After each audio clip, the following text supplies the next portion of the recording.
You're listening to From a Certain Point Askew, the only Star Wars podcast to not attend the Mandalorian Season 3 Red Carpet World Premiere. And that's some bullshit, Favloni. Yeah, we got fucked. Right?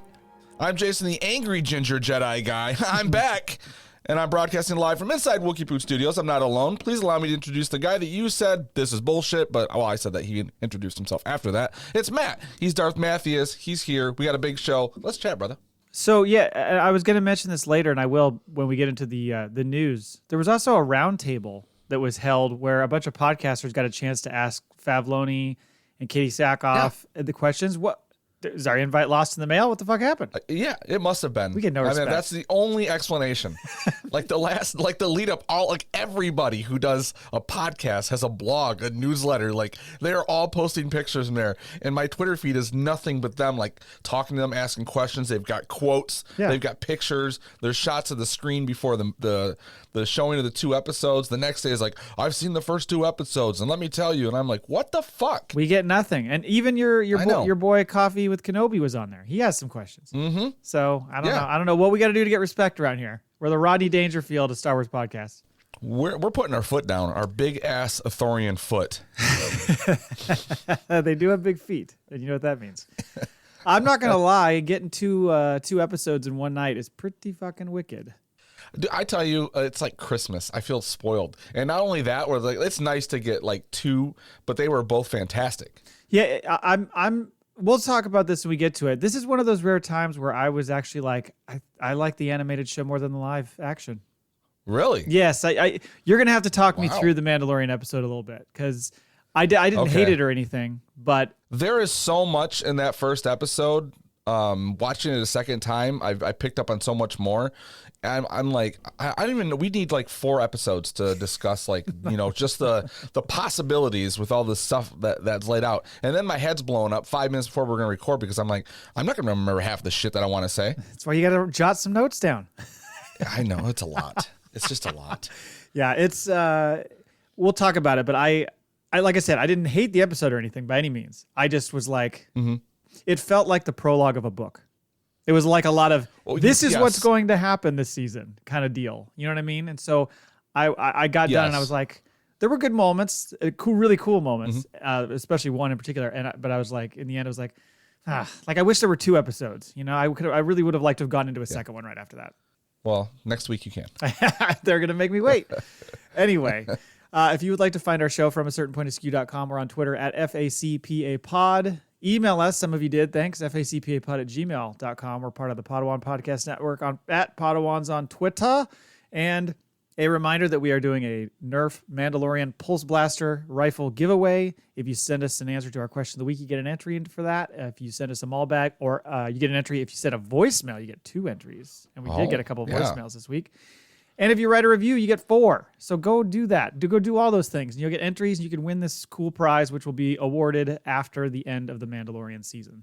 God, I'm excited. Now, I'm going to go back real quick here because we talk about the Podawans Network a lot. And I think, like, when you know, those of us who still exist, when we meet for our Fish Friday, I think we need to, like, you know, maybe come up with, like, a recruitment thing or something because we talk about these Podawans, but I don't see any of them anymore. They're all dead. There's, I think, 6 total podcasts, and only 3 of them are active. So yes, we may need to bring in some fresh meat. I don't know. But if you go check out Most Things Kenobi and go check out the Clone Cast, those 2 are both putting out episodes on the regular, and they're great shows. So check them out. And we're the 3rd. Yeah, there's 3 other shows that just haven't been putting stuff out lately, which is a bummer. But maybe someday. How dare they? Yes. All right. On the show today, we got a question of the week. Mando Scene 1 in the news. The Acolyte Director Update, Mandalorian Season 3, Directors and the Future, Mandalorian Episode 1, The Apostate, Bad Batch Episode 11, Metamorphosis, Maul Bag, 2 emails, 2 voicemails. I am happy to be here and do this episode. Yes. You've satisfied No factoid, but we don't need one because it has been, or it's going to be a long episode, I feel. A lot of content, so we'll throw some facts at you, or maybe, you know, anti-facts if it's coming from us 60%ers. Well, you're going to get a lot of facts throughout, especially as we review the shows. Dropping a lot of knowledge today. Question of the week. I asked, what do you want to see in the first scene of the Mandalorian premiere? And so we got a good amount of answers here. I don't know if I got an answer from you. What did you want to see the first? Now that we've seen it, probably no point. But did you have like when you created this question and put it out there? Was there something you were itching to see? I don't think there was anything I was itching to see. It was more what I was thinking we were going to see, and I thought we would start on Tatooine again, and we didn't at all. Well, with all the traveling this first episode, I really thought we were going there to see Peli. I think that's in the what's next section of our episode review. I think he's got to go there. So, but yeah, I didn't have anything in mind that I just like had to see. I was kind of just waiting to see what they threw at us. But I kind of expected we might see Tatooine right away, but we didn't. So I don't know. What were you hoping to see in the first scene? The first scene, well, I didn't expect it to be what we got. I don't know. I looked at this and I didn't really like have I mean, we've seen enough trailers. I thought it would pick up kind of early. I thought we would be closer to what we got in the end with him and Bo-Katan if we were picking up right away. But when we get into actually discussing this show, I mean, there's a lot of pieces as to why they did it. But I thought they would kind of pick up with that and move the story along. But I'm not upset with what they did. I see how they started it for a reason. But yeah, I thought we'd get some Mando, Bo-Katan, helmet swapping, love fest thing going on right away. Yeah, I was kind of hoping that we would have like Mando asleep and having a sex dream about Garsa Fwip or something, but maybe that's just me. Oh, and Grogu's just sitting at the end of the bed, like poking his little boner in the sheet. Not a threesome. He grabs it. It's not a pet. Yeah, right. So we got a bunch of answers here. This one is from @Winterfell on Twitter. She's so funny because she changes her name all the time. Her current name is Jonathan Majors Titties. Okay. She said, I need Grogu to have an Order 66 flashback. I need trauma and anxiety to make the premiere pop. We know we're going to get it at some point. Yep. Mikey Laybourne, jeans guy. But this time is an actual Mandalorian with armor from the waist up to go with his jeans. The armor is also made from denim, so I guess he's a Canadian Mandalorian? # sorry, Canada. I want his insignia. I want his insignia just to be a pair of jeans with a maple leaf on there. That'd be great. Oh, man. Brian Hour, Din and Grogu working on a resto mod, knowing the N1 is too small for meaningful work and future hops across the galaxy. So by the end of the season, we have the Razor Crest again. Oh, he wants that bigger rig. I do think as I watch him flying all over the galaxy, I think, boy, they need a bigger car. I mean, it is tight. Yeah. It's like when I was a kid back in the day, like traveling to Illinois to see grandma in like the old Mercury Topaz. No leg room in the back, even for an 8-year-old. No, that's terrible. Next is from Ty. I'm going to keep saying formerly of 2 on 3. He says, I can't pinpoint a first scene, but I hope we get this in season 3, and it's a shot of the armorer taking her helmet off because it's a behind the scenes shot. Now that would be quite the record scratch. Now, technically, when they're alone, it's so funny. Like they just keep their helmet on even when they're alone. Man, I'd be taking that thing off like fucking dark helmet. Can't breathe in this thing. Exactly. Well, and it's said in the episode, she says the creed of I will never take my helmet off. But he told Mira in that Sorgan episode of the first season he takes it off when he's alone. Because you got to be able to take that thing off when you're alone. I mean, sometimes you just got to eat a chicken leg, just a big old chicken leg and not a Slurpee. Right, exactly. You can't eat everything through a straw. And not to mention, you might want to take a shower and wash your hair. I'm just saying. Oh, I think so. Anyway, next is from Vader Rapina. Just a picture. Actually, it was a GIF, but I just copied the picture in here. And it's a shot of, it is I, Hondo.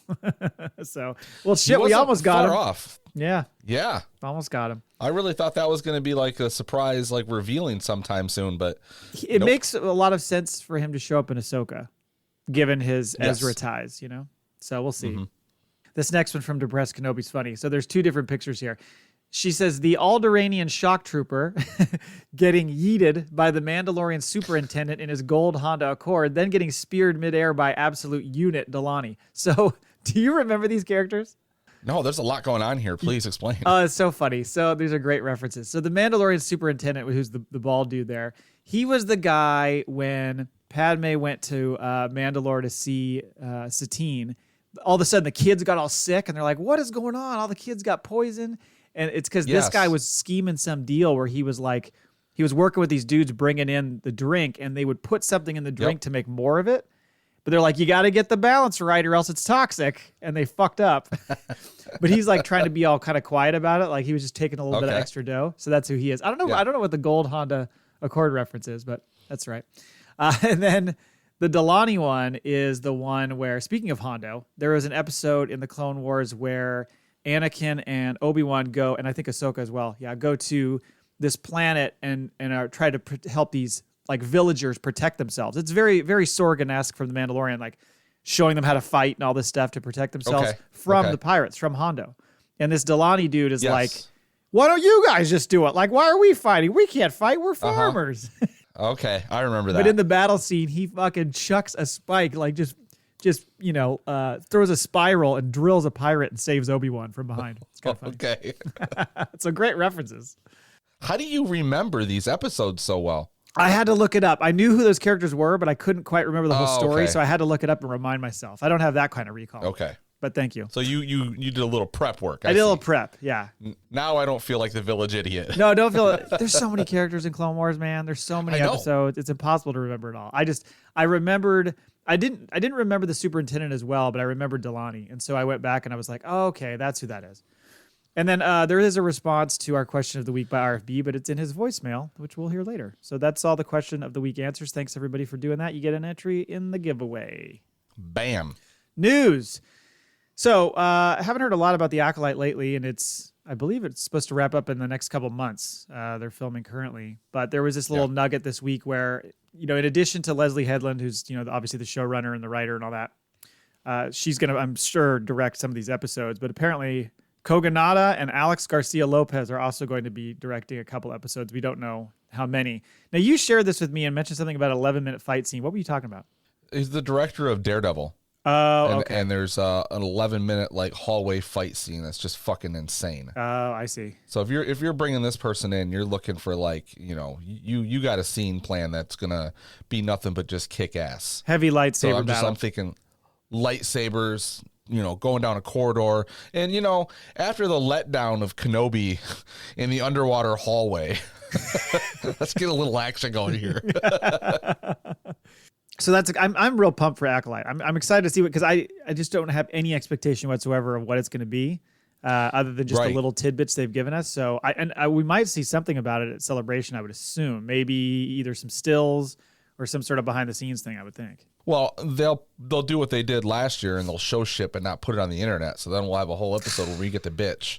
And I'll have to go find it on the internet. Yep. And then it'll be gone by the time I share it with you. And then I have to go find it again. Yeah, I know. There's been a big discussion about that lately about how, like, should they just stream some of this shit online so the people who can't be there can see it? And it, is it really like taking so much away from the people that paid the money or whatever to go there? No, they're fucking they're live watching this shit. I don't think they really care that other people see it and they didn't attend the show. Who gives a fuck?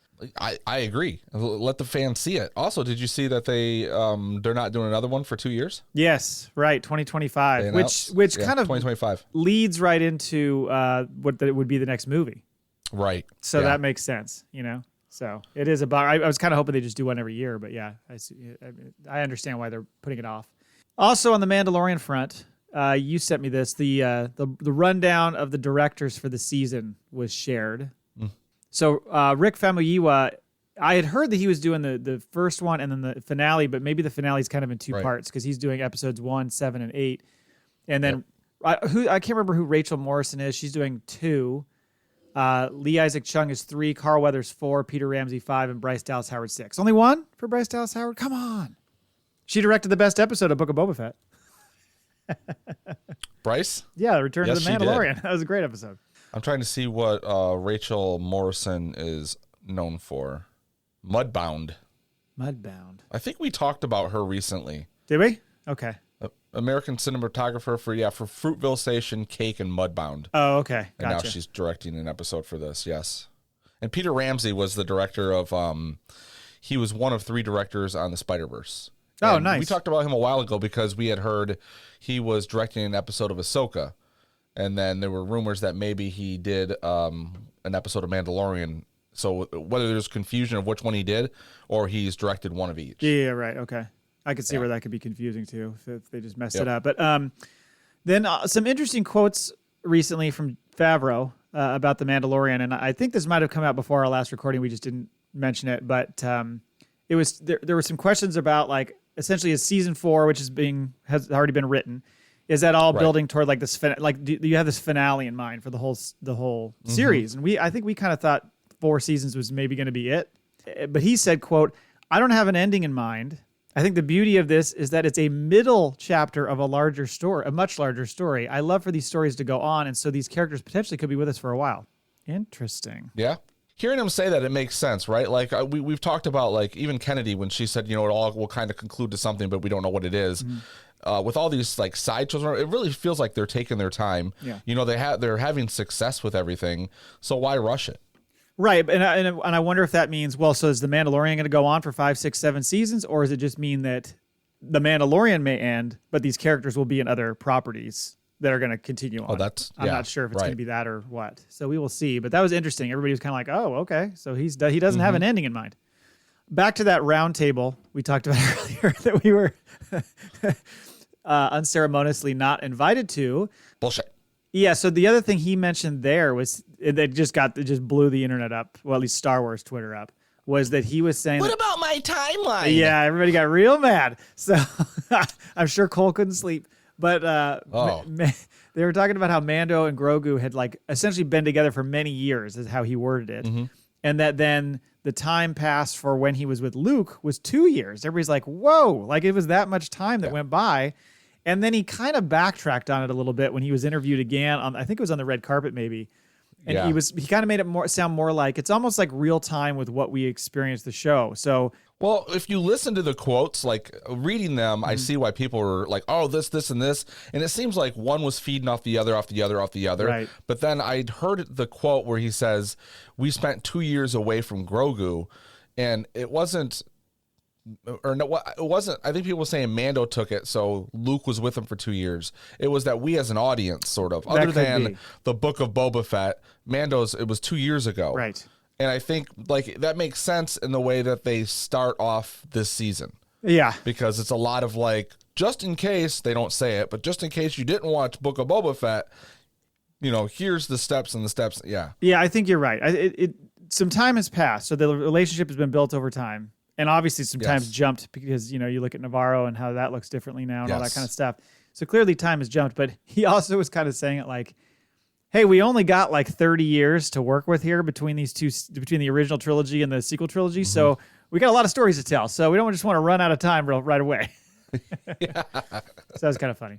It was also interesting because Katie Sackhoff was talking about Bo-Katan, and she basically said, when we saw her in the Clone Wars, she was like 19, 20.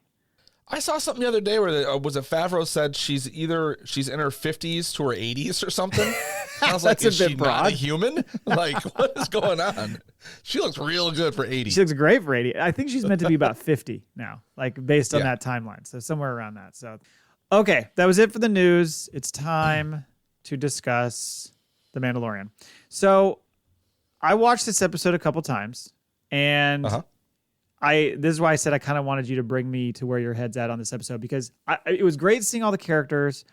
It very much felt like a setup episode. There was a lot of stuff that they just threw out there to kind of seed what was going to come later, which is fine. But like I said, not having like a second episode to back it up, it was like, oh, okay. So you're kind of just giving me the lay of the land with some cool scenes, but like, and this is not a filler episode comment or anything like that. It just was. I was kind of hoping that we would move to something else. And because it was a kind of a shorter episode, or on the shorter side, I think they just thought, you know what? That's enough for this to set everything up. We don't want to go into the next thing yet. So we'll save that for episode 2. I'm guessing that's why. It was a packed first episode. It was filled with adventure, all the characters we know and love, new characters we didn't know, but we're going to love. Like, I thought it was as much as there was like, there's a lot of setup going on here. Every time he like drops ship on a planet, he's got to like relive a moment of dialogue that he's already had the Book of Boba Fett. Well, right. Now, I thought this was like, who the fuck hasn't watched the Book of Boba Fett? Now, you watch Twitter 8 hours after this episode dropped, and half of Twitter is like, why is he with Grogu? What is going on? What did I miss? Was there a special episode? Like, I'm like, people really didn't like just.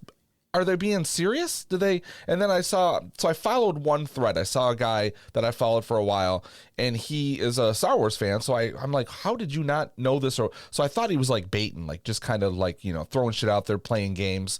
And someone finally asked him, like, you're playing, right? Like, you watched the Book of Boba Fett. And he goes, no, I watched one and then I was out. I was like, well, okay, if you didn't watch, I guess maybe some people were turned off. The show was not that bad. Like, there were some things were like, okay, to complain about, but I thought it was a great show.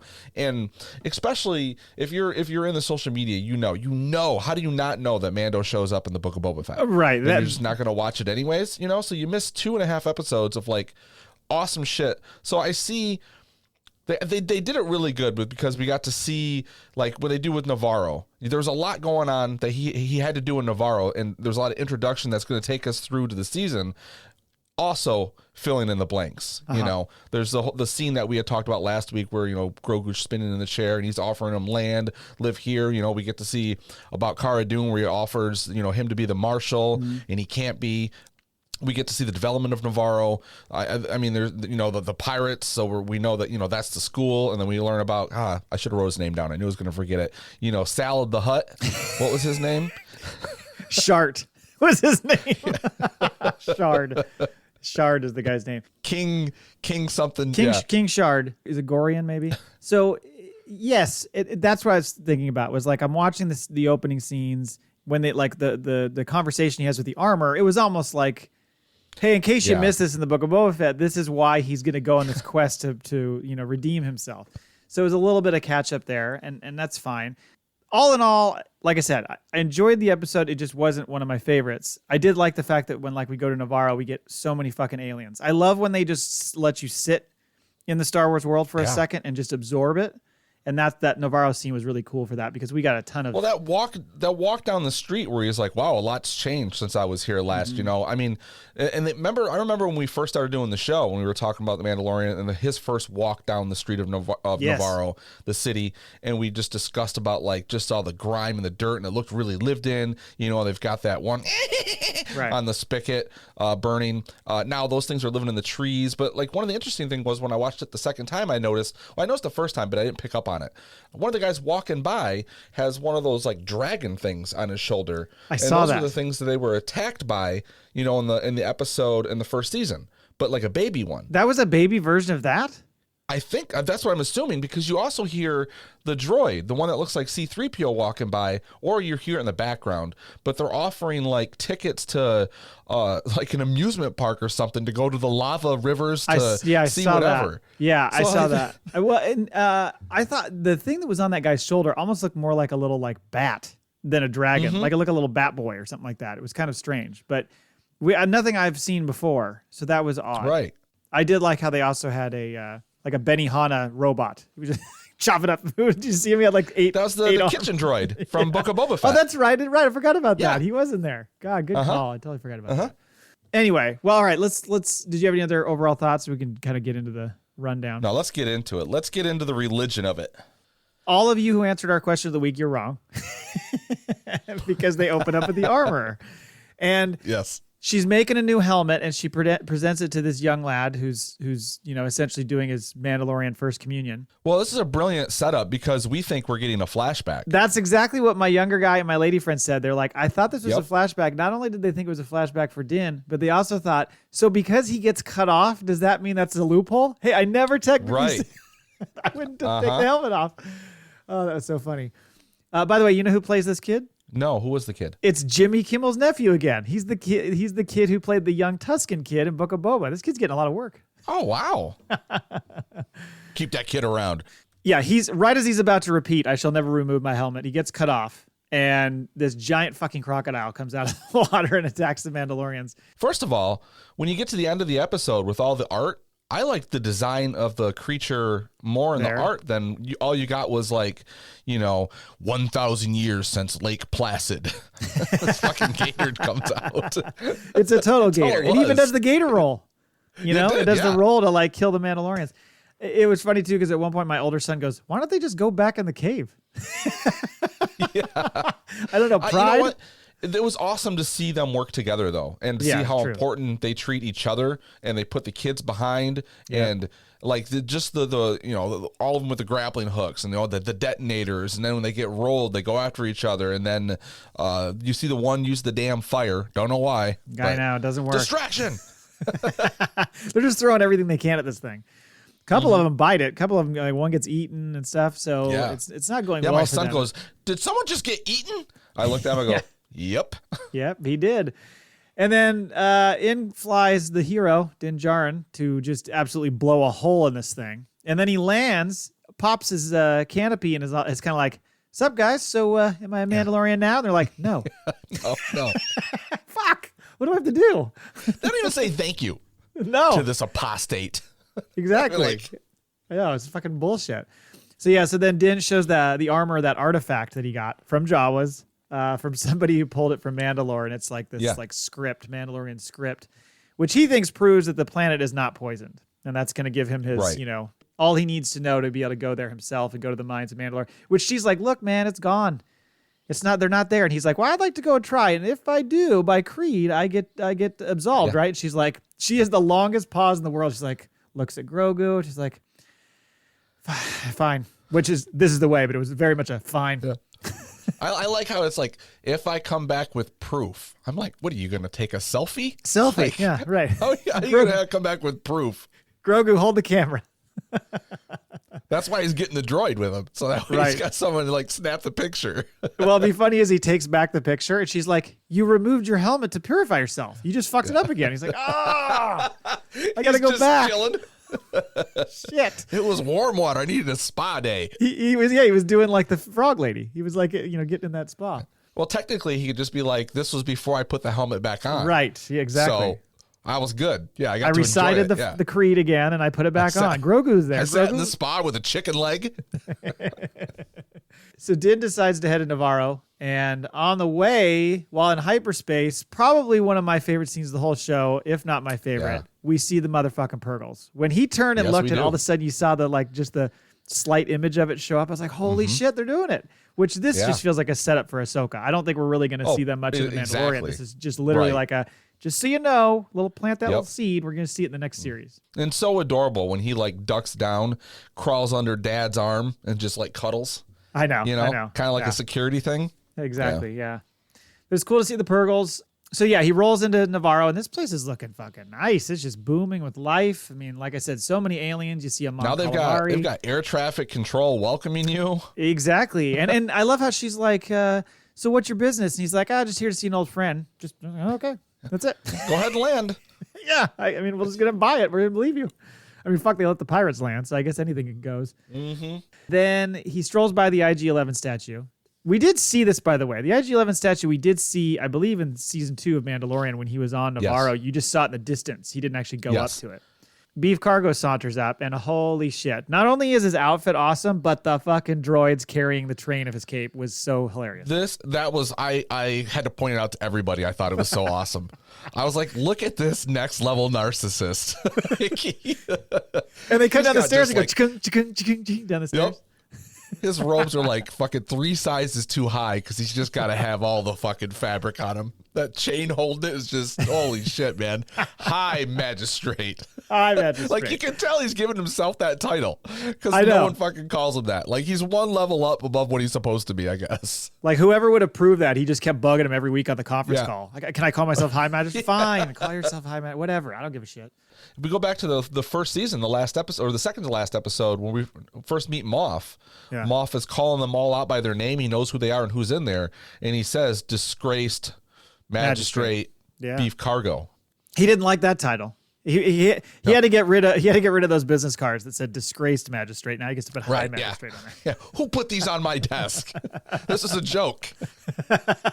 I hope someone's tuning in for the first time. They're like, his name's not Beef Cargo. It's Grief Carga, guys. Yeah, we fuck it up on purpose. He welcomes in Din and is just like, check out Navarro. It's booming. Like, this is being built. That's being built. And by the way, I got a little plot in mind for you guys. You can kind of settle down here. He's kind of trying to influence him to do that. But that is when they are interrupted by the droid who informs Beef that we got some pirates and they're causing trouble. The main pirate is called Vane. And he is not so happy with the protocol droid because they won't let the boys into the school, which used to be the cantina, to have a drink. And also, like, they could have just pushed their way past the protocol droid. You would and think what's so. What's the scuff for? They can look in there and see kids sitting at a desk. Like, this is clearly not a bar anymore, buddy. No, I know. And they just obviously it's so yeah, we get the first reference to the Pirate King Gorian Shard. That's his name. Yes. And that's who they work for. And it sounds like they're not happy with Grief going legit. And that's why they're in here just to cause trouble. They're just being fucking Yeah, pricks I think on so, purpose. yeah. You know, he's like, Grief's kind of trying to diffuse the situation. Like, just come to my office. We can have some drinks. I got this little bowl of red little candies that the Grogu likes a lot. Yeah. And they're like, fuck you. No, I want to have a drink right here. So we get this showdown, which we've seen a couple times in Book of Boba and Mandalorian. Yeah. Old West style. Still got a fast hand, man. I know. He's like, fucking test me. Yeah. So he disarms him, shoots him in the hand. And then the dumb pirate cronies are like, well, fucking, we're going to shoot you. So he and Mando drop them all. I like how Mando's just leaning up against the tree. Yeah. Do we have a problem Got a here? problem here? And he doesn't call him high magistrate. It High says magistrate. Yeah. Yeah, exactly. that was a good one for him. He should have looked over his shoulder. It's high magistrate. Don't disrespect me in front of the pirates. Yeah, in front of my old friends. Mom! So he lets Vane escape. That's when Beef tells Mando, he's like, hey, we need a marshal here. And that's when you get the little quick reference is what we expected. Yeah. Just like a passing reference. What about Marshal Dune? And I think we basically said exactly what they said, which was, hey, she took down Moff Gideon, brought him in, and they're like, join Special Forces. So she's off doing that, which leaves the door open. And he's been interviewed about that. Filoni's been interviewed about it, basically saying, we built this character up as an important part of Mando's development. So they're off doing something else now. He's just somewhere else. So anyway. Hey, kudos for having respect for the character. Right. Not like, oh, she died going to the bathroom last week. Fucking embolism, trying to squeeze one out on the toilet. Oh, God. She died while taking a shit and eating a ham sandwich. But Mando's like, I can't be your marshal, man. And now it's funny because you and I talked about this on DM. We both had the same thought. Mayfeld. Yes. Well, he was at the premiere. Yes, I know. So he's got to be in this season somewhere. That's what I'm thinking. Unless they were just like they brought everyone back that's been involved. But Bill Burr doesn't seem like the type of guy who's like, yeah, I'm going to go hang out. Like he's, kind of not too consumed with all of that. So to me, it feels like he's there because he's in the season. I think you're right. Right. Curiously absent was, what's his face, who played Cobb Vanth. Oh, yeah, you're right. Timothy Olyphant. Yeah, so I would expect us to see him. And he was the one that everybody popped up on Twitter saying, Cobb Vanth could be the marshal. I'm like, dude, he ain't leaving that town. He's sworn to those people. He's not leaving there. No, I think, like we talked about before, I think he'll take over on Tatooine, and that'll give Boba Fett a reason to leave. Yeah, right. Could be. Then we get what's next. That's when he walks up to the IG-11 statue. He's like, I need him back. And this surprised me. I was like, really? They're going to fucking resurrect IG-11? I could not believe when he said that. Yeah. And I love how Grief's like, what are you talking about? It's a statue. And then you realize he's not all there. It's like half old parts that aren't melted or blown up, and then the IG-11 just looks like they had to scrape off molten lava off of them. Well, considering where the thermal detonator was held, that part of his body should be obliterated. Like his legs and arms should be found, not everything else. That's what you think, yeah. He decides to bring him into the office and kind of try to put him back together. Then you get this just hilarious, like, original Terminator scene where he jumps off the fucking table and it goes after Grogu. It was so comically bad, though, how they were, like, shooting at him. He's like, get him, Mando, shoot him. And he's like, I love how he throws fucking Grogu like a sack of potatoes.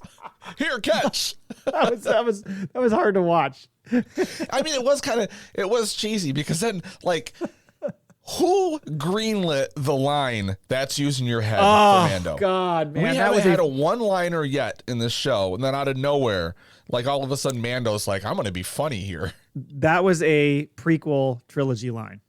Yeah. That was a C-3PO, this is such a drag line. Like, it was when I heard it, I thought, like, I groaned.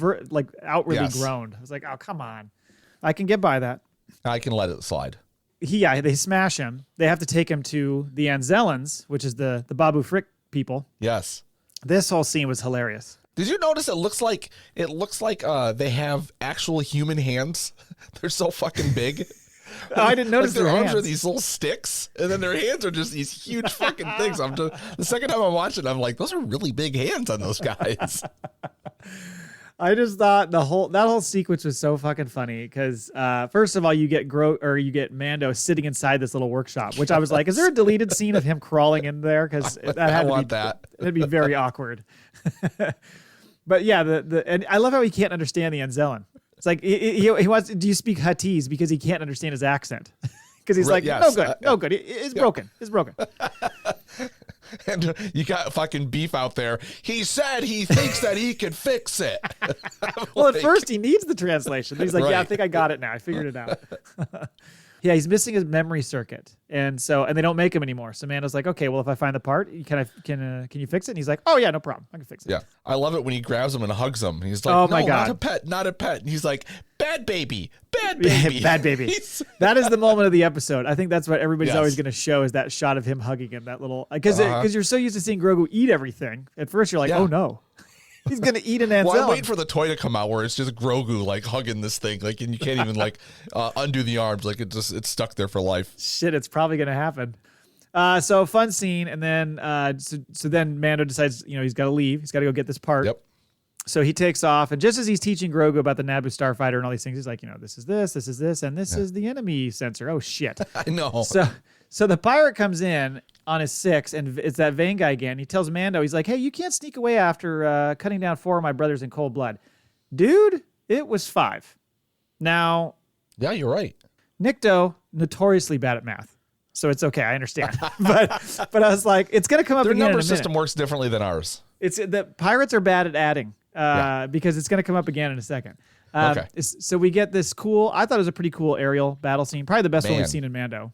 Well, I want to just point out for a minute, just watch it on my phone the first time at work because I'm not waiting. I'm like, man, this is incredible. So I watched it last night on the big TV, and the special effects are on par with the films. Like this season, like that whole fucking Lake Placid scene at the beginning, and then this, like, flawless, just beautiful. Right. I just feel like we haven't seen a lot of big aerial battles in The Mandalorian. Mm-hmm. Very few. This was a really good one, I thought. Yeah. So he takes down 5 of them, and then the Vane guy's like, "I'm bringing him to you." So he flies over and takes him to Shard's ship. It's so hard to not say Shard. By the way, I have to make the joke. You would think the Klatooinian would be better at dogfighting, wouldn't you? Right. Sorry. I agree. I'm just gonna acknowledge that as a good quote and not a fucking bad joke. It's a terrible joke. Tip your way. Now I know who wrote the line. That's using your head. So he leads him back, and then what the fuck is this thing? Explain to me what the hell this creature is that we're seeing. Who, Vegan the Hutt? Sure. Yes. It's like a mossy hippie or something. It's pulled from so many different things. I've seen people make the reference to like the Davy Jones character in Pirates of the Caribbean. Yes. I've seen the Pizza the Hut reference. Oh, really? Okay. What the fuck is this thing? I've never seen anything like it. And the thing is this one almost would have looked better if it was CGI or something, because it looked like a man in like those teeth. I don't know. There was something fucking weird about it. Like when they zoom in on him, I'm like, this is a cool fucking character. And then I got like real creeped out by it. Man. I think this thing is real. I blew snot when he showed up. I was like, what the fuck is this? And so what does Shard say? He's like, hey, Mando, you just destroyed 4 of my fighters. It was 5. Why can't you motherfuckers add? This is driving me crazy. No one called in the last kill yet. He was already out of his chair yelling. He didn't hear that last one. So then Mando kind of takes off, gets out of there pretty quickly, pretty easily, and jumps into hyperspace. And that's when they go to. Well, hold on. I want to say the ship that he's flying, like they're pirates. That looks like a ship that we've seen in one of the animations before, like it's old Clone Wars or something. I don't know what it, but it looked. I don't know what it is, but it looked familiar enough to me. Yeah, I didn't place it, but I don't think you're wrong. I just didn't place it. But yeah, it might be. Maybe they I'll stole have to do a little internet research to see if it was actually something. But just looking somebody at it, probably knows this. Enormous, like this. You can see why he's the king pirate. Like he's taking big ships. Yeah, I mean, if you could see Mando's face behind the helmet, his eyes widened when he saw that ship. He was like, "Oh, yeah, fuck." Well, and those gun turrets we've seen before. Yeah. I think we saw those maybe in Rogue One or something, or maybe it was in the new trilogy. Might be in the sequel trilogy. But I know I've seen those gun turrets before. Those big balls almost look like the bull turret or the ball turret, of a B-52 or something like that. So Mando gets out of there. They head to Kalevala, which is the homeworld of Clan Kryze. Yes. Here he finds Bo-Katan just fucking lounging in her chair. You comfy? I mean, she's got the Darth Maul pose going on here. Kinda. Who just sits in your chair all day like that? Just, or maybe she saw Mando pulling up. So because there's the one shot in the trailer where she's looking out the window. Maybe they just cut it out for time or whatever. They just got her sitting in the chair. But it was kind of weird. Like, he just walks in and she's just chilling there. Like, fucking give that girl a Nintendo Switch or something. I'm guessing that scene we saw in the trailer maybe is him going back to see her another returning. Yeah, she's just sitting there fucking chilling and just so dejected. Just like it's over. I mean, she is just down in the dumps. And so he's asking her, questions about like what the hell's going on here? Like, where are your forces? And she's like, I don't have any forces because I came back without the Darksaber. And they were like, peace out. So, it's all your fault. Yeah. And then I love how she's like, you still got that saber? And she's like, just wave that thing around. Yeah, I know. And they're all going to follow you. They all follow the big dick. So apparently they all went out to just be like mercenaries because they're like, fuck this cause. We need to go make some money. And you don't have the Darksaber, so we're out. So she's like, well, if maybe you can unite them. So I think that's going to be, obviously a big part of this season is him trying to go out and rally up the Mandalorians. Did you see the sculptor, like the thing in the background next to her chair? It looked like it was like Mandalorians fighting each other. Oh, I didn't notice that. Just looks like there's a bunch of them. Looks like an old Roman like battle or whatever. There's like I don't know 7 or 8 of them. These statues, it's all one big thing built into the wall. Oh, and, cool! I didn't notice. It looks like one of them has a Darksaber. Oh well, that could be. It's her. She's like, I had this done recently. I've had a lot of time on my hands. Just like it seems like some thematic foreshadowing is going on in this whole scene. I think you're right. But this is where it also gets interesting because he's like, so you just given up on taking Mandalore? And she says, your cult gave up on Mandalore long before the Purge. Where were you then? And then she says, the children of the Watch and all the factions that came before fractured and shattered our people. Now, this is a bit rich because Bo-Katan, as a kid or as a teenager or young adult, was part of fucking Death Watch, which is the predecessor of the Children of the Watch. Yes. Essentially like a terrorist organization back in the day, trying to overthrow her own sister. We've seen the episode. It did kill her sister, yeah. I mean, the one episode starts off with like the bombing, remember? Maul killed her sister. But what I'm saying is, up until a certain point, she was part of the organization that was trying to overthrow until she finally was like, okay, fuck this, and backed out of it. But but there was a scene where like Ahsoka goes, and I can't remember the whole context of the scene, but like there's this like village there, and Ahsoka's with these villagers, and they fucking slaughter these villagers. Like she's got a lot of blood on her hands. Well, isn't that the one where Ahsoka like beheads like 4 stormtroopers at the same time in the tent? Oh yeah, that might be. I can't remember now. I know what scene you're talking about. I get it all confused. I know. I just thought it was funny that she's like, your cult did this and this and this. And it's like, fuck off. You were part of this whole thing. So don't get mad at me. It's very much like the reformed person, like preaching. It's what it is. I was just going to bring that up. Yeah. I mean, she's kind of lived through it all and come out the other end, and he's still fighting for what she no longer believes in, Exactly. Yeah. She's a born again Christian, and she's telling him all his sins. Get out of here. Mandalorian witness. Yeah, right. Well, then she just totally shits on him for believing he can purify himself in the minds of Mandalore. She's basically like, it's a fucking myth. But hey, you go for it. And by the way, it's under the Civic Center in Sundari. Here's a map. I love that it's under the Civic Center. I'm going to drop a pin on your phone, and you can find it. Oh, man. So that was the episode. Do you get something from the way that she says, goodbye, Mandalorian? Like it was almost like I'm leading you to your death. I thought it was more just so perturbed. Like, yeah, fuck off. Like to me, it seemed like she was just more like kind of brushing him aside. Like, I don't got time for your bullshit because I'm so busy. Yeah. So what's next? That's what we have to figure out. Well, I think I don't think he's going to go to Mandalore just yet because he knows.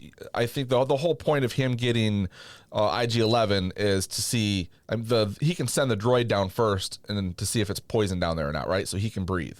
So which takes him to Tatooine because Peli's bed in a Jawa that's got a memory chip. Absolutely, yeah. The Jawas have everything. Yeah, I think that's what we're going to see in the second episode. But I was reading, because everyone who's been bragging, they went to the premiere and saw the first 2 episodes. They said the second episode is like filled with more action and it's better than the first. So I think there's a lot that's going to happen here. Right. That's what I'm wondering is, does he go straight to Tatooine and we see Peli right away, or does something happen on the way? Because it seems he does get something derailed always a lot. happens on the way. Exactly. I mean, the ship hasn't gotten it broke down yet. He hasn't crash landed on a planet. Something's going to happen. So. But you figure when he goes to Tatooine, we should get at least get a taste of Boba and Fennec, you would think. Yeah. I think they're going to show up in some capacity. I believe, wasn't Ming-Na Wen at the premiere as well? Yeah, she was. I think she was. So you would think that means she's probably going to be in it. So I think we'll see something with them. Maybe he'll go by, piss on Toro's ashes or whatever. Like he's got some time to kill on Tatooine. We can hope. Cross our fingers. I think we'll see Ming-Na, but we won't see Boba. Oh, you think just Fennec? Yeah, I think we'll just see Fennec, and then which make a statement for Boba. But I think we'll see Boba later on in the season. That could be. I hope we see Fennec. I really like that character. Yeah. And then then he's got to get back to Navarro to get IG-11 fixed. But I mean, I think it kind of makes you feel like that's not going to happen until later, because I think when he returns is when that shit's like under duress from those pirates attacking Navarro. That would be my hunch. Right, where you see all the drop shippers coming in. Yeah, all the Mandalorians drop in and they have a huge battle. I think that's going to happen later. So I don't think he's going to be rushing right back to IG-11. I think that the whole Mandalorian Minds of Mandalore thing is going to happen in the last 2-3 episodes. I would think, because that's the mission all season long. They talked about Moff Gideon being sent to a military tribunal, and I had mentioned this in our preview, and I think I'm going to stick to my prediction. I think in this next episode you're going to see him get sprung. I think they're going to show him get out, like somebody's going to break him out of there, because he's got to get free. He's the baddie. Well, it's true, and there's probably still enough, people looking, for his cause that'll get him out. Like he's probably got someone. He's like, oh, I remember you. Maybe Thrawn sends some people after him. Who knows? I don't think he's back yet. He might not be, but I just wondered if maybe they would. Right. I don't know. We'll see. I think you're going to get some Moff Gideon in the second one. That would be my. I predict Moff episode 3. Okay. Yep. We're gonna write this down. I'm writing this. Yep. And I think the big battle on Navarro is episode 4. Okay. Well, keep going. That's all I got right now. We'll see what happens. I'm looking forward to Shart's death and how he's going to kill him. He just sprinkles like a weed killer on his head. King Shart. You can't kill him. Yeah. He's got to be around for years to fucking haunt my dreams. Oh God. He's gonna take a weed whacker to him. I mean, there's every time I mow my lawn, I'm going to have to run inside screaming, just the smell of him. Oh, the smell. That dank, wet grass smell. Oh, God damn it. Anyway. And I also thought of something as I was watching it too and thinking about all the Mandalorians. Do you remember that character Ketsu, who was homies with Sabine back in the day? She was shaved head, and they were together in the academy, and then they run into each other. She ends up helping the Ghost crew in Rebels, but I bet you I'm wondering if we see her at some point. I think she'd be a sweet character to bring back. She was a friend of Sabine's from childhood. Okay, I don't recall. I'll look her up. What was her name? Ketsu. I can't remember the full name. Ketsu, but you'll probably recognize her when you see her. But yeah, she was a piece of that Rebels show for a while, and she ended up helping them in the end. And I think you could see her in this. I could see her showing up as a Mandalorian. She's got the what's her name? She was in Conan the Barbarian. Oh, Grace Jones? Yeah, she's got that Grace Jones vibe. Yeah. Right? Hey, bring Grace Jones in. She's a little old, but that's okay. Oh, man. Real quick, for those of you who've ever seen Boomerang and you want to see the weirdest commercial. I forgot she was in that. Remember they have her give birth to the new perfume bottle in the commercial? And they're like, what the fuck are we watching? I forgot about that. Oh, my God. I have not seen Boomerang in 100 years. Holy shit. Man. Good movie. All right. So that's it, unless you had anything else. No, I'm so excited it's back. Oh, same here. I am very excited. And like I said, there were bits of it that I really loved. I just got to the end and I was like I was kind of left wanting more. I guess that's the point, but Yeah. I maybe just wanted a little bit more out of that first episode. Like you said, they throw a lot at you, a lot of exposition, a lot of setup, a lot of laying the groundwork for the whole season. Yes. So I get that. But like when Andor did it, and it was kind of a slow developing first episode or whatever, but they gave us 3 episodes, right? They gave us the whole first arc in one night. Andor opened up with 3, yes. Yeah. And so it allowed you to really get into it. So I'm just being needy now. I wonder why they're only doing, with this show being so big, they're really sticking to like the 8 episode turn. Like why are they not upping it to 10 or 12? Like when any show that's ever been successful, they usually get additional episodes when they've proven, and it's just kind of weird that it works, the format works, and maybe it's because they're just producing so many other things and the story is continuing throughout, so they feel like that's working. But man, 8 weeks is going to go by so fast. Really fast. And I mean, it makes sense to a degree with Andor that they did 12 because there's only 2 seasons and they're done. Like that we know that. Yes. So there's only 24 total episodes, whereas The Mandalorian, we know there's at least another season. So that's you're up to 32 at that point. But I wouldn't mind seeing an extra couple. Like it would be nice to have 10, Yeah. But I agree. We get what we get. All right, so moving on to the Bad Batch, Metamorphosis. Probably the best episode of the season. Hands down. I really liked the one with Crosshair and Cody. I thought that was great. And I liked the one, the clone conspiracy one. I thought was really good too, but I thought this was probably the best. There's just there's a lot of fuck yeah moments in this episode. Yes. And I watched this after watching The Mandalorian. It's late at night and I'm watching this. And I literally was sitting forward on my seat during many scenes over an animated show, which I'm not used to. I mean, granted, I loved Rebels and Rebels has always been fucking great for me. This one just really grabbed me. I just thought it was so good from start to finish. It had so many pieces of what we're talking about and what we have been wanting to see. Things going back to the finale of season 1, things tying all the way forward into the sequel trilogy. So it really hit a lot of marks, I thought, and it had so many elements in it that I just loved. Did you have anything else like before we jump into the play-by-play? I think your preach says everything I wanted to say. Okay. I'm rock hard right now. Not a pet. So they grab you right away with the damaged ship emerging from hyperspace. It's such a cool shot. Yes. I think we did see it. I know we've seen it at least once when Hera barely got into hyperspace when they were under attack once in Rebels, and she came through and I think she was unconscious and her ship was all fucked up. It's kind of a cool way to start the episode. But it looks like the ship's been kind of abandoned, you would think. But then you see this clone commando running around by himself until he's killed by this beast. Did you have any idea who this beast was at first? No, I didn't until there was the line later on where Tech says it's the same thing that attacked Coruscant during the war. Right. I was like, that's a very specific line. I'm like, what's he talking about? So I had to look it up, and then I refreshed myself on the episodes from the Clone Wars. Yeah. But we'll get into that in a second, the Zillo Beast stuff. But then they go to Mount Tantus. The second they show Mount Tantus, I'm like, fuck yes, let's go. That put me on the edge of my seat. That was like, oh shit. And see, I watched this before I watched Mando because I knew I was going to get something good with Mando. So I just went into the Bad Batch and I was like, holy shit, we're here. I love this episode.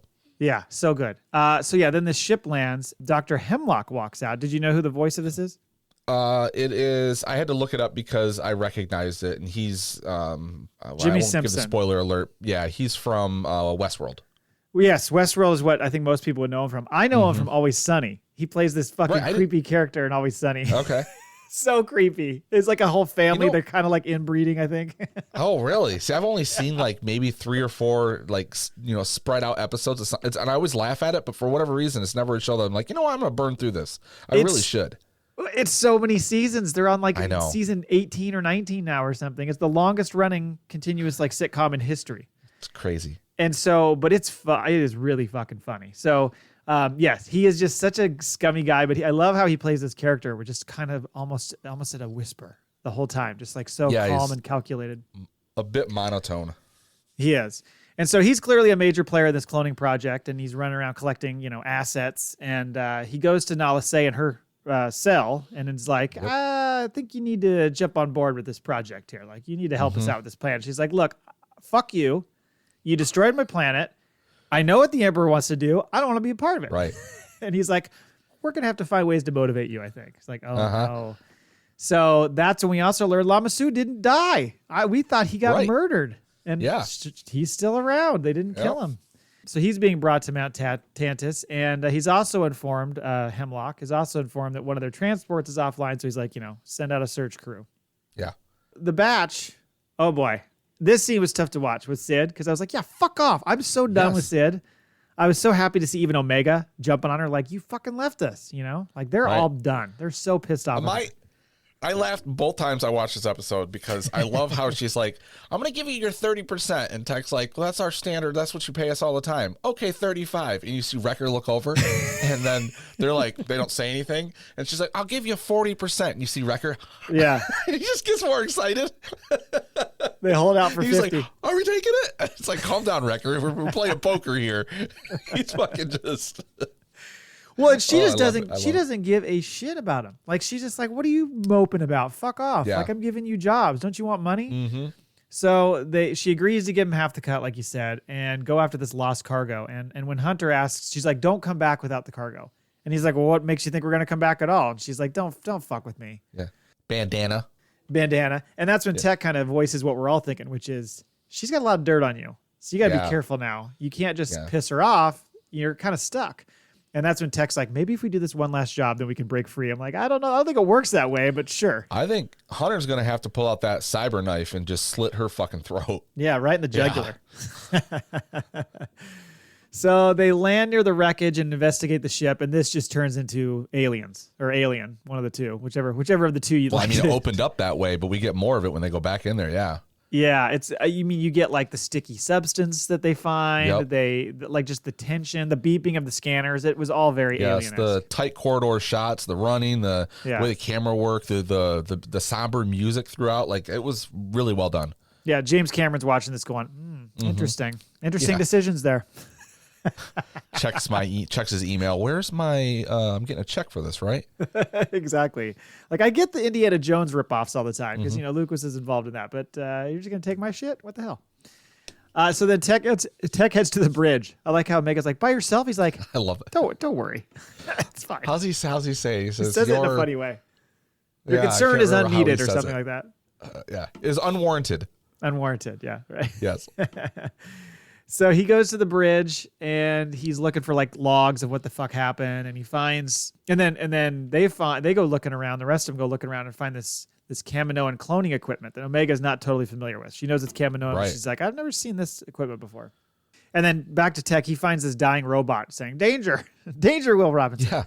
It dies before he can get any more intel. And then that's when Hunter, Omega, and Wrecker stumble upon the beast, and they're like, just back up slowly. Yeah. And that's when you get a better vision of the Zillo Beast. So the Zillo Beast, for those who don't know, this is going back to Clone Wars. They were on this planet called Malastare trying to help these Dugs. And the Dugs are like Sebulba characters, like from Phantom Menace.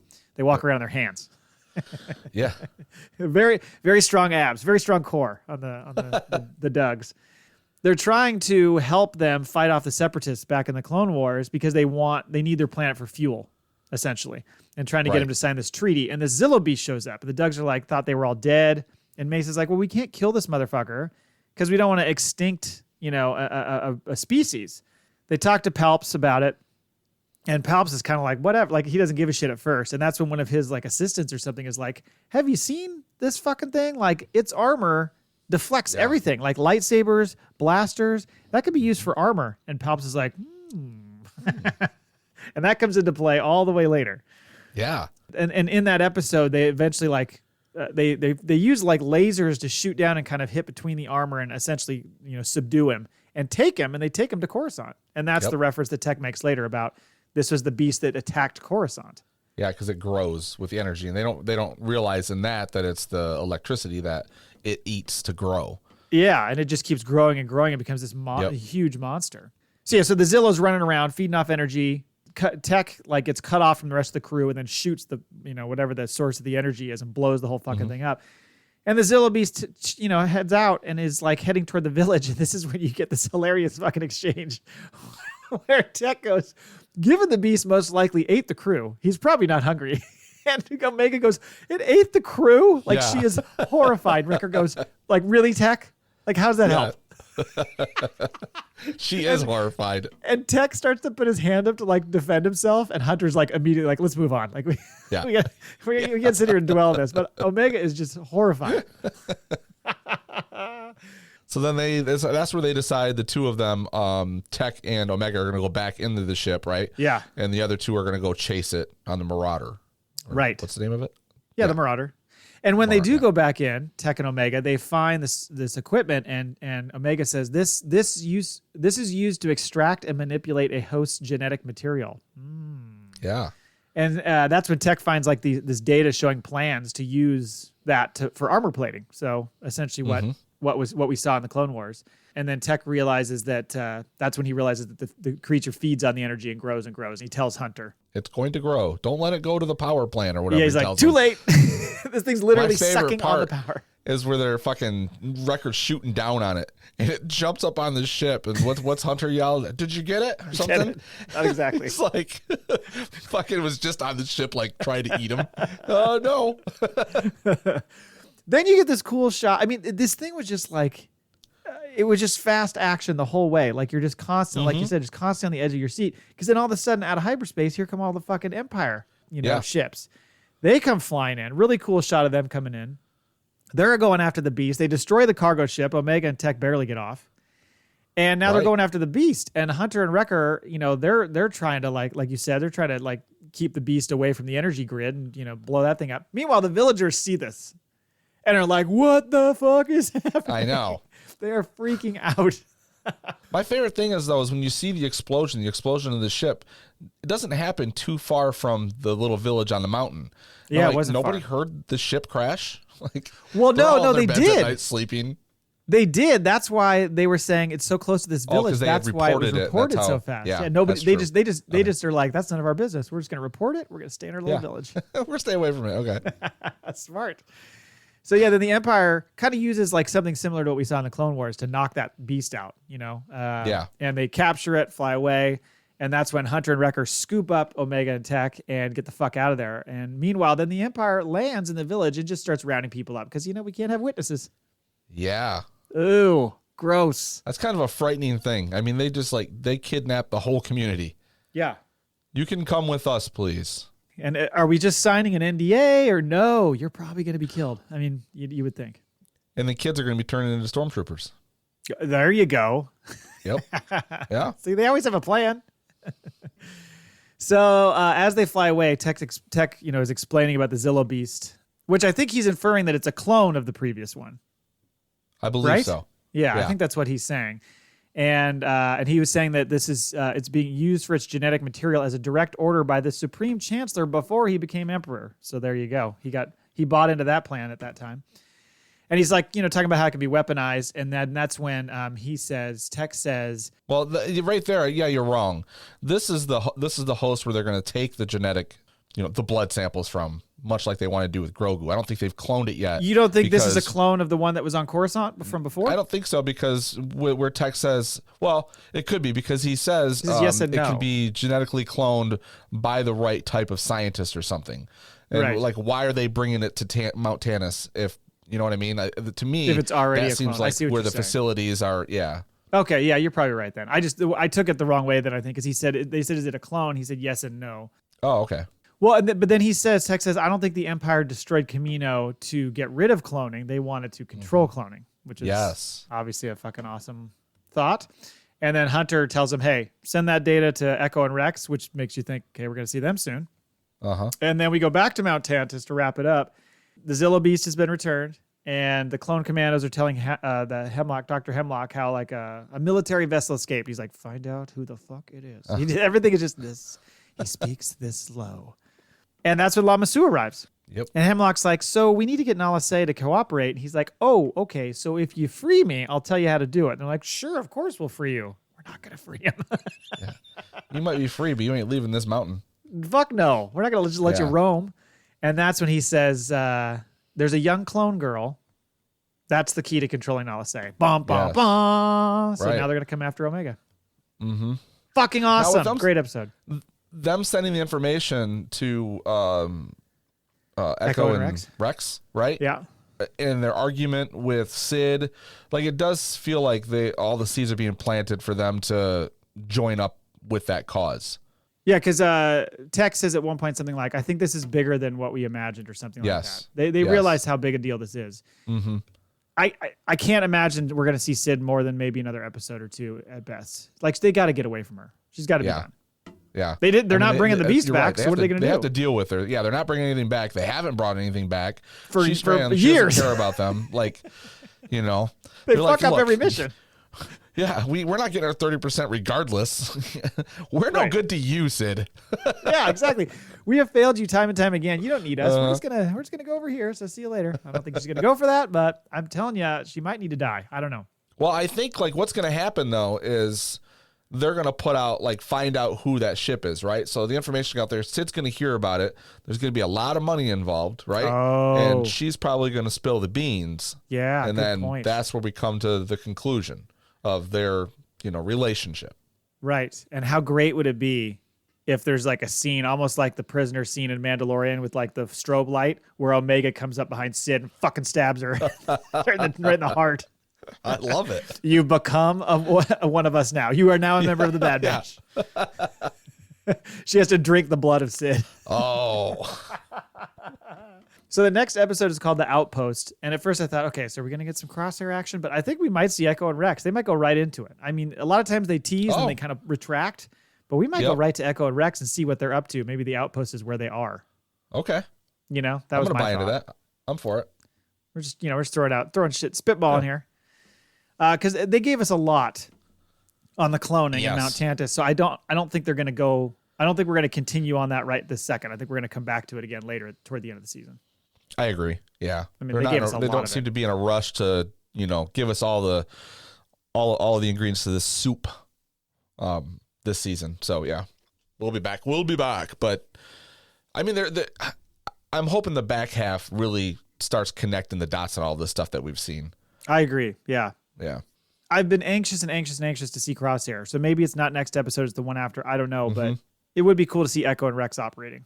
You know what I mean? Well, at some point you think Crosshair is going to run into them, or he's going to have to, maybe admit some way or another that he knows that they're still alive. Yeah. Or maybe he decides, like, he hears that they're going after them. He recognizes the ship or something. You think he wants to go, protect them? Maybe I give him a warning. Who knows? Or does he want to be the one who lands them? Big game hunting. Yeah, that's true. Yeah. So maybe everybody's after him at that point. But there's a good point about Sid. He lures them to the outpost. It could be. But it's a good point about Sid. Like, I think you're right. I think she's going to sell them out finally to the Empire, trying to make a bunch of money. And that's going to be the final straw. So, fuck Sid. Kill her. Okay. That was it. We'll be back. Next week we get to do Mando episode 2, and we get to do Bad Batch episode 12. Yep. But we've got some Maul Bags. Let's go to the Maul Bag. Get into it. So, email number 1 from Brian Auer. Just finished this week's double feature, and wow. First, we have the Star Wars version of Jurassic Park meets Godzilla, plus the return of Mount Tantus. Another week, and they should rename it to the Tech and Omega Show. It is a lot of Tech and Omega. That is true. Then on to the Mandalorian, in which Matt's nightmare comes true, and they are rebuilding the killer robot. It's interesting that I like the Terminator is so high on my list of movies. Like, it's a top 10 movie for me. I fucking love the original Terminator, and yet I have this fear of robots. So I guess I like to torture myself. I wonder where it came from. 1984. I saw that shit young. I was gonna say, did you see it in theater as a kid? Not at the theater. I saw it. I remember watching it the first time. I was at my cousin's house in Dallas. Like, it would have been like the next year on VHS or whatever. Yes. And I remember watching it and going like, holy shit, this movie's wild. Nice to see they wrapped up Cara Dune nicely and found a doll/pet for Grogu. Kudos for the needed infusion of lots of aliens, but no Ithorians. So our favorite historian will be in a tizzy. Oh, he's in a tizzy. He is not happy. I actually haven't talked to him since this episode, but I'm waiting for the DM where he's going to be like, 50 different fucking aliens? You can't have one Ithorian? He always gets so mad. Actually, I think we did talk about it a little bit. I was like, in that area in Navarro, couldn't they just have an Ithorian like selling his like vegetables? They're gardeners. He's like, of course. True. Why wouldn't you do that? Just have him have his own fucking booth. He needs a cart.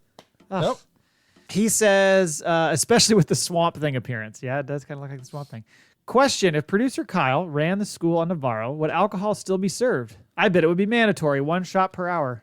No, I don't think she'd connect the two. I'd like to say that she would, but she's too responsible. Takes that whole school thing seriously. Yeah. Very seriously. She's way too responsible for that. So thank you, Brian. Next, we have a voicemail from RFB. Now, it's not as long as the last one. Okay. But please raise your hand if you'd like me to stop. All right, I'm Ready? excited. Okay, Yeah. Here we go. Howdy, Askew crew. It's RFB. Sitting here on a Wednesday morning. Oh. It's Mando Day. Hell yeah. And as I'm looking at it right now, 10 after 3. Okay, first of all, you just said it was Monday morning. Now it's 10 after 3. And I believe it. With that many pregnant pauses, like time has gone on. Also, what's running in the backwards? Your oxygen machine? It's actually even louder. I do a noise reduction to pull some of that out. Really? Yes. Okay. But yeah, he's about to, I think he says it's 3 a.m. And Oh, he's 3 a.m. Okay. Yeah, farm boy. You know, they start early on the farm. That's true. Yeah. Here we go. He had to In the wake up morning. early. Yeah. And I'm set to get my ass out to go to work. So I'm going to get to give a look at this till get home from work, plus Bad Batch. And I'm also looking at the question of the week. What do you want to see? Yes. So he's saying he's up early, but he's not watched the shows yet. Because he's got to go to work. Oh, see, I was thinking he woke up extra early to get the shows in before he went to work. Okay. That's what I was thinking. But no, he just gets Yeah. up. He's got to go to work that early, apparently. And then he comes home and Man. watches them after. Yeah. Early start. Anyway. In the first scene of the Mandalorian premiere. Well, for me, I don't know. Good answer. Tell me a Star Wars story. That's what I want to see in that first scene. And reason I answer that is, all right, short story time with RFB. Okay. Oh, okay. I don't ever have any expects or wants. And I learned a hard lesson back in 2015 watching Celebration Anaheim when we was told we were going to get Solo a Star Wars story. Uh-oh. Chris Villasenor earmuffs.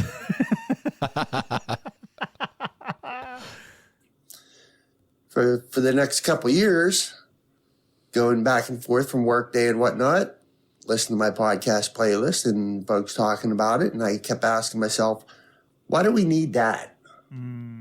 Why a solo story? And then when I went and set my ass down in the theater with my girls and watched it and got taught that lesson, it's not about what we want. It's about let the storytellers tell you a story, a Star Wars story. So, I mean, I get what he's saying. He's like, don't rest it all on what we want and expect. Just let them tell the story and enjoy it, which is a nice way to approach things. He's always Seems very fair. positive. Yes. But at the same time, I do get a little selfish sometimes, and I'm like, can we get this? Can we get that? Yeah. I think that's more natural. Uh-huh.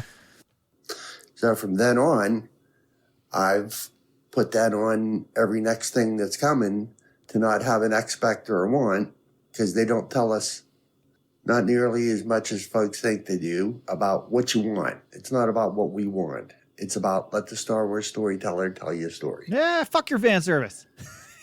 So that's what I want to see in that first scene of Mando when I get my ass here home from work and sit down and watch it. All right. So there you go, boys. Looking forward to next episode, FACPA, in my playlist. Until then, love you, boys. May the Force be with you. And also with you. And also with Well, you. you got your Star Wars story. Why so short this time? It's only 2.5 minutes. He had to go to work. That's true. He did have to go to work. Thanks, RFB. Appreciate it. What would have been great is if he would have opened up with, I'm in a bit of a rush. Pregnant pause. Pause. Pause. Got to go to work. He takes his time. He does. He's a wordsmith. He's a thinker. Email number 2 from Ty, formerly of 213. He's got a couple things that he sent us, and they're both, it's interesting. So the first one, he says, it was just an actual tweet that he sent. I think it was a tweet he sent, or maybe he sent his email. I can't remember now. But he said, the Armorer was a Mandalorian super commando under Maul. Discuss. So the super commandos, if you recall, were the dudes who pre-Vizsla and those guys who kind of like Yes. hooked up with Maul and like did his dirty work when he took over Mandalore. Yes. Wasn't there an episode with them where they were, it was like it took place at like a house, a glass house. Yes.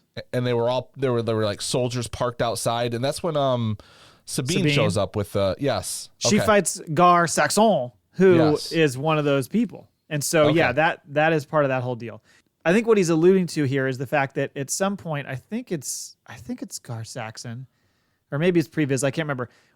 They started putting like horns on their helmets as like a nod to Maul, and you see That's the right, they were a armor's got sect the of horns that. on the helmets. So I think Yes. that's what he's drawing that parallel, that maybe she was one of those super commandos. And then what? Like I know some of them died, but I think some of them were also captured. So are we to assume she was one of the ones that was captured, then later released or got away? So she was a super commando during that time. That's fucking interesting. Interesting theory. I would like a backstory on her for sure. Yeah, we need to know more. Yeah. I mean, she could be 40, she could be 85, 100. Like, it's just hard to tell. You know, we don't know. She's got that mask on. And they're a part of that clan. Like the flags that came when they came out of the cave. Yeah. One of the flags was it like a little F or something? And isn't that part of that clan, the Vizsla clan? And I mean, Big Guy's definitely dude. part of it. Yeah. Yeah, right. So they're that sect of them. Yeah. Now, he's got a long one here. This is like not quite RFB long from last time, but it's a long one. And he gets into a lot of stuff. So you ready for this voicemail? Okay. I am. Well, he's not podcasting anymore, so he's got to get it out. Exactly. This is his podcast. Ready? Here we go. All right. Hey, you sons of a bantha.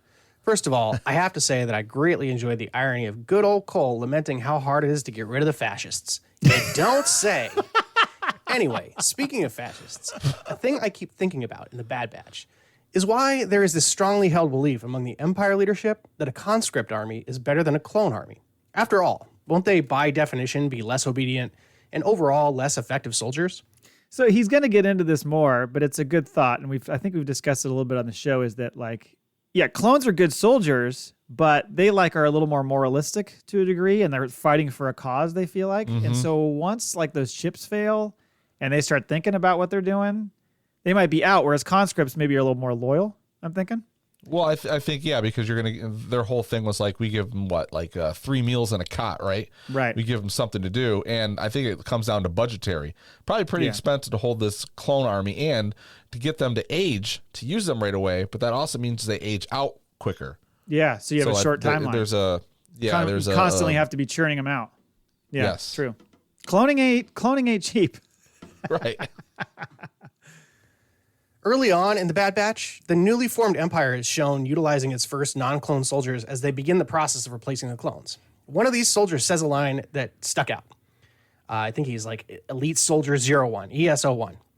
With the Empire, I get paid, I get fed, and I have a roof over my head. There you go. That's more than the Republic ever did for me. We get a lot of reinforcement of this idea that Empire, Republic, it's all the same to most people, which honestly sounds hauntingly familiar to our own world. But what if the key to the Empire's success in the galaxy wasn't the intimidation or suppression factor that we all, assume, but instead is the economic opportunity it provides for millions of its citizens? Consider this. Raising a massive galactic army via recruitment is actually a massive jobs program. Millions of, quote, real people gain jobs to replace a clone army, and millions more are added as the Imperial Army grows. What's that? We want you. The propaganda. It's that. It's also, I think that was that part of Palpatine's re-election campaign? He's a fucking job creator. Yeah. Yeah. I'm doing this for you, the people. Right, exactly. Then millions and millions more are added as new contracts go out to build weapons, equipment, vehicles, ships, bases. As they start to strip the galaxy, these are all jobs programs. The Imperial economy creates millions upon millions of jobs that never existed under the Republic. And these jobs that will be around in perpetuity, as the Empire intends to keep a large standing army, unlike the Republic. See, it's the quarterly jobs reports are fantastic. They're through the roof. The stock market is booming. Everything is going really well under the Empire. I mean, you study a little bit of history. There's always money in war. So Exactly, right. With that level of unprecedented economic growth and stability, and millions of people newly invested in the success of the Imperial government, the Empire was likely wildly popular to a huge portion of the galaxy. Families that used to be starving in the streets can now provide for themselves. People who can't get ahead in life are suddenly provided opportunities. Who cares if their leader isn't democratically elected anymore? Life is better now than it I love how he's giggling through the whole thing. I realize he's doing this. He's doing this tongue in cheek, and I get that, but it's just he can hardly like contain his amusement. I was gonna say, like, I feel like if I went into his house, like there'd be a lot of like German paraphernalia.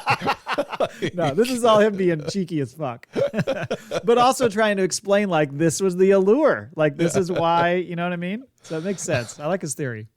was before. Of course, this isn't meant to ignore the bad sides of the Empire. There were fear and suppression tactics utilized to keep unruly people in line, planets were exploited, corruption ran deep. But this could explain why the galaxy was largely complacent with the Empire for almost 20 years. Things were better for many people, and exchanging liberty for security, both in the physical and economic sense, was a worthwhile trade-off.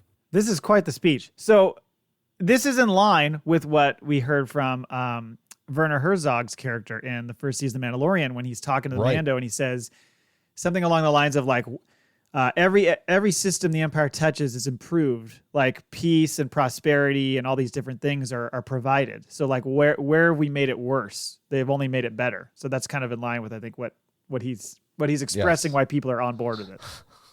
More to come. Whether they want to be on board with it or not. That's true.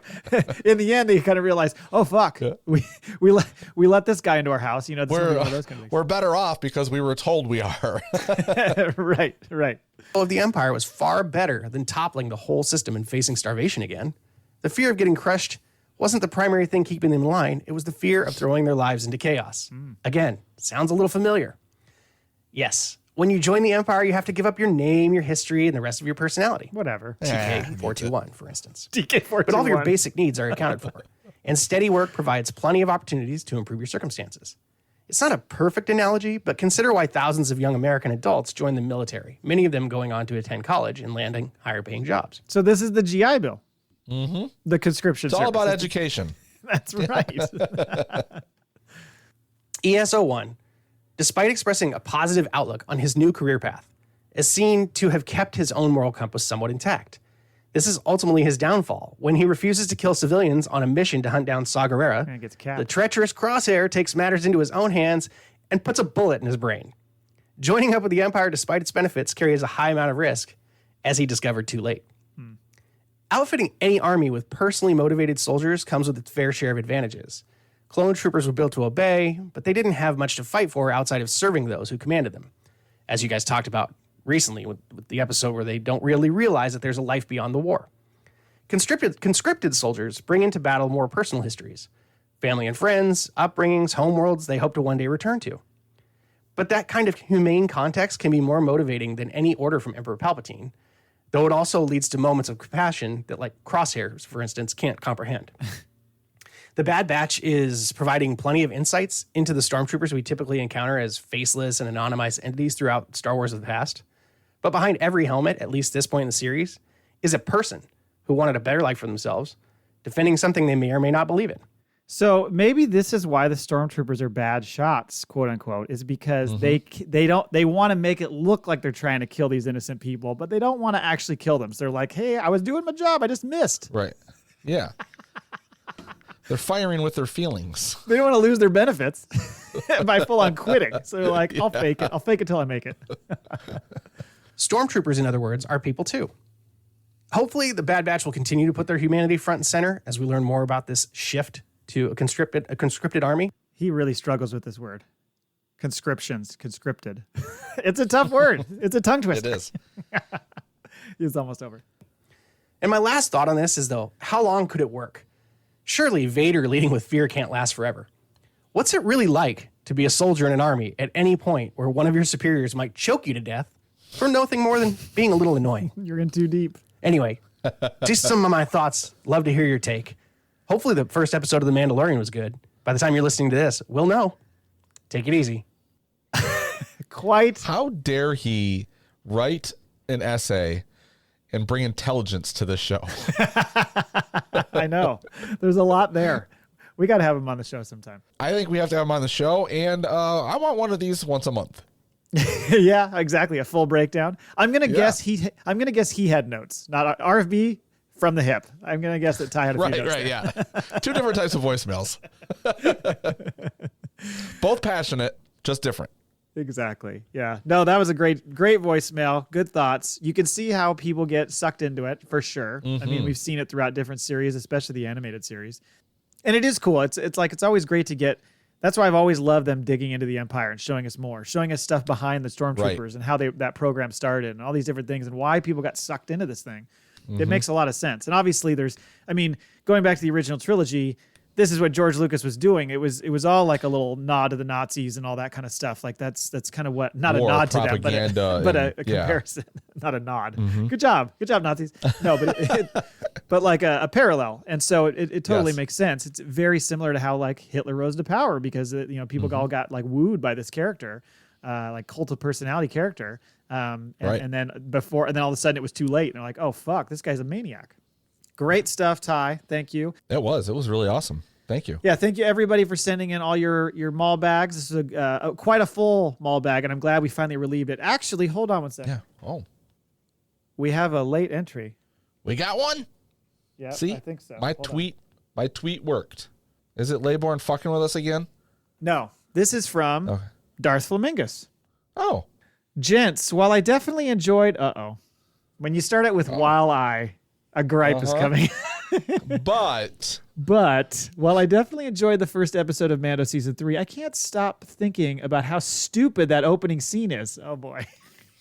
The funny thing is you almost never know Dave's true feelings because he's so reserved when we do our episodes. He just sits back and then eventually he'll just drop some bomb on us. This boisterous, maybe angry version of Darth Flamingus. Maybe the Maul bag is his proper setting. And then he puts spoilers. Like, yeah, no, we know, Dave. You're telling me this clan of Mandalorians set up shop on this planet on a cave next to a body of water and they have no idea Crocodile Dundee is chilling in the water? Also, out of sheer coincidence, Mando shows up to save the day as they are all being eaten like popcorn chicken. Cool sequence, but convenient, lazy writing. Darth Flamingus. Wow. Boom. That's aggressive. Yeah, fucking Dave, not holding back. Dave, do you want to go with us to the premiere of season 4 or not? Are you Tone okay, it down. Dave? Yeah, you're fucking us up here. Yeah, who hurt you? We're not going to be able to read these anymore if you keep saying. Oh fuck. Great stuff. Thank you, everybody. I will make sure I tally up all the entries because we got a lot this week. And as we move toward, the end of this giveaway and another, so we still got 2 months, but yeah. Yep. That's it. But you got a lot of tallying to do. Oh, I do. A lot. Yeah. Yes. I've actually been doing it as I've gone. I think I'm only about a few days behind or a week behind. I'm doing better than last time. It's going to be a scrolling spreadsheet. I apologize to Danny because I still have not sent the Lego Hill to her. I have it. I didn't even open it because it came from Mike, and I'm like, I'll just leave it in the packaging and then just send it on to her. And I still have not sent it because I'm a fucking piece of shit. So that's okay. I'm a piece of shit too. Well, I'm a piece of shit who's been busy at work, but I've got a T-shirt here for Ty that I'm sending out. Oh, he had written. It was about a month ago, and he'd asked. He's like, I heard you got an extra large. I was like, I do. So I said I'll send it out to him, and so I have today off, but I'm carless. So Ty, if I get there before they close, it'll be shipped out today. Otherwise, it'll be when I'm off Monday or Tuesday. There you go. There we go. So that's it. That's our show. We gave you a big packed one. You're welcome. We'll be back next week. 2 episodes, 1 from each show. We'll discuss it along with your voicemails and emails. Thank you for sending those in. And thank you for listening. And until next time. In our experience, there's no such thing as luck. We have spoken.